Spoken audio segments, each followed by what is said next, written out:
coach, qu'est-ce qu'on retient de ce match? Beaucoup de choses. Beaucoup de choses.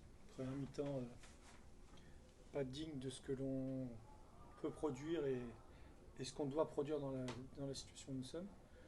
Et une deuxième mi-temps, un peu plus fidèle à ce que l'on produit ces derniers temps. Et on voit que quand on est dans cet esprit-là et que on met en pratique cet esprit-là, cette volonté-là de jouer, d'aller faire reculer l'adversaire, et ben, l'adversaire existe peu. Voilà, donc c'est dommage. Encore une fois, on n'a que nos yeux pour pleurer parce que ce match-là, on se fait à Akiri tout seul, avec 2 buts largement évitables, et surtout une première mi-temps indigne du national. Comment on explique justement cette première mi-temps Moi, je vais vous l'expliquer ce soir, parce que ça fait longtemps que je ne parle pas, ça fait longtemps que je ne dis rien. C'est trop facile de tirer, de tirer sur les joueurs. Aujourd'hui, les joueurs, ils ne lâchent pas. Ils sont là, ils mériteraient avec un peu plus de respect.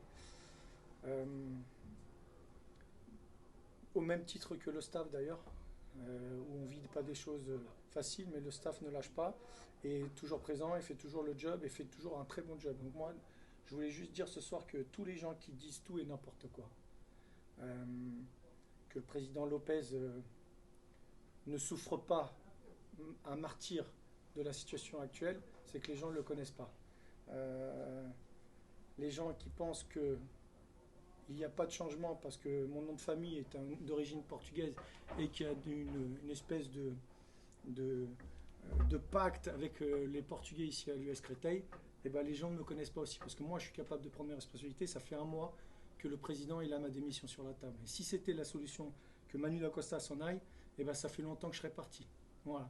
Parce qu'il y a 2 choses essentielles pourquoi je ne suis pas parti. Les joueurs, déjà, me demandent de ne pas les quitter, de ne pas les abandonner, et ça c'est la plus belle des choses pour un coach.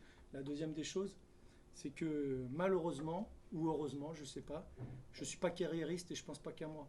Alors avoir la lâcheté à un moment donné de lâcher le navire dans le moment où c'est difficile, c'est facile. Mais encore une fois, moi j'aurais assumé mes responsabilités. Si la solution aujourd'hui c'était que je parte, ça fait longtemps que je serais parti, et je vous le dis, je vous le répète, ça fait un mois que le président il a la démission dans les mains. Et c'est pas une histoire d'argent, parce que je pars sans argent bien évidemment, parce que moi, l'US Créteil, j'ai beaucoup d'affection pour ce club, beaucoup d'affection pour ma direction, mais il y a beaucoup de choses que les gens ne savent pas. Il y a des coachs qui peuvent dire plein de choses parce qu'ils veulent toujours se mettre la couverture sur eux. Mais moi, le linge sale, on le lave en famille. Et je ne le lave pas en public et je ne le lave pas en conférence de presse. Mais aujourd'hui, mon seuil et mon niveau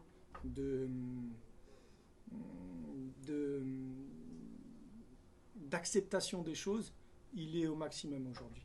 Il y a beaucoup de choses que les gens ne savent pas, et à juste titre, et fort heureusement, mais encore une fois, je ne laverai pas le linge sale en public, ça se règle entre nous. Mais aujourd'hui, je trouve que les gens sont très difficiles avec les joueurs, ils ne méritent pas ce qui leur arrive.